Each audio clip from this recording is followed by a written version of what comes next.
হযরত ইব্রাহিম আলাইহিস সালাম উনাকে মালাকুল মউত আজরাইল আসছে, আয়েশা বলছে আপনার জান কবজ করতে চাই, আপনি অনুমতি দেন।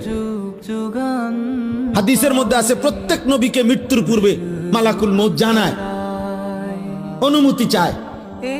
অনুমতি না নিয়ে কোনো নবীর জান কবজ করা হয় নাই। তো ইব্রাহিম আলাইহিস সালাম বললেন, আজরাইল আমার একটা ছোট্ট প্রশ্ন আছে আল্লাহর কাছে, তুমি একটু জিগাইয়া আসো। যাও তুমি জিগাও। তো আজরাইল মালাকুল মউত বলছে আচ্ছা বলে। তো তুমি গিয়া বলবা আল্লাহর কাছে, আয়াকবিজুল খলিল রূহা খলিলিহি, আল্লাহকে জিজ্ঞাসা করবা গিয়া যে ইব্রাহিম জানতে চাইছে কোন বন্ধু কি বন্ধুর জান কবজ করে? বন্ধু বুঝি বন্ধুরে মাইরে লাগে? আমি না আপনার বন্ধু? ইব্রাহিম আলাইহিস সালাম কার বন্ধু?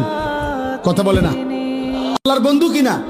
তো ইব্রাহিম আলাইহিস সালাম বলতেছে যাও গিয়া জিগাও কি বন্ধু এটা, বন্ধু বন্ধুরে মারতে কয়? বন্ধু বুঝি বন্ধুর জান কবজ করে? সুবহানাল্লাহ। আল্লাহ তাআলা তখন বললেন জিব্রাইল, আরে আজরাইল মালাকুল মউত, তাহলে এক কাজ করো, তোমারে আমি আরেকটা প্রশ্ন করতেছি, ইব্রাহিমকে বলার